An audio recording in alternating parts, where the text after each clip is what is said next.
నమస్తే. మేము మహాబలిపురం పిల్లల్ని తీసుకోవటానికి ఫ్యామిలీ ట్రిప్ లాగా వచ్చాము. అయితే నేను ఇక్కడికి వచ్చిన దాకా మహాబలిపురం ఇంత విశిష్టత చెందింది, ఇటువంటి గొప్ప మేధావులు ఈ యొక్క ప్లేస్ లో పుట్టారని ఇక్కడికి వచ్చిన తర్వాత ఈ యొక్క శిల్పకళలో రాయిని ఒక దేవతలాగా, ఒక దేవుళ్లాగా చూస్తే ఇది మొత్తం ఒకే రాయి, కింద నుంచి ప్లాట్ఫామ్ కాడి నుంచి పైదాకా ఒకే రాయి. నేను రోడ్డు మీద చూసి ఇదేమన్నా డిజైన్ ఏమో అనుకుంటే ఇది కూడా ఈ రాయిలో ఒక భాగమే. ఇట్లా భారతదేశంలో ఈ యొక్క మహాబలిపురంలో అద్భుతమైనటువంటి శిలాకల్పాలు రోడ్డు మీదనే పెట్టి మనకు కనపడతా ఉంటాయి. నిజంగా ఇటువంటి పుణ్యక్షేత్రానికి రావటం చాలా సంతోషం. మహాబలిపురం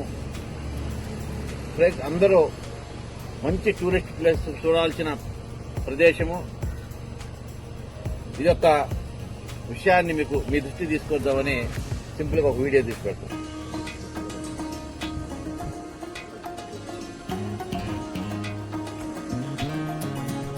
చూడండి, రకరకాల చూడండి,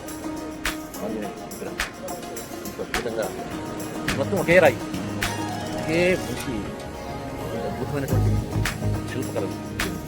రోడ్డు మీద నేనైతే షాప్లో ఇంత అద్భుతమైన చూడండి,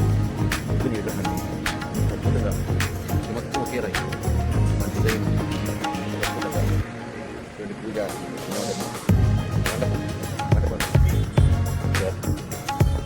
ఇదంతా ఎక్కడో లోపల ఉండదు, రోడ్డు మీదనే పెట్టింటారు. అద్భుతమైనటువంటి టూరిస్ట్ ప్లేస్. ఎందుకంటే ఇక్కడికి వస్తే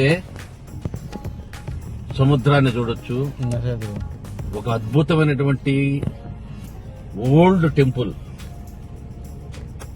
చూడొచ్చు, అదేవిధంగా శిల్పకళలు, ఫారినర్స్.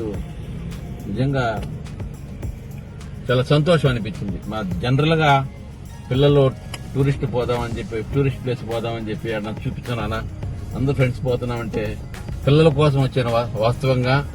కానీ నేను కూడా ఇటువంటి ప్రదేశాలని ఇంతకాలం చూడనందుకు నిజంగా చాలా ఫీల్ అవుతున్నాను.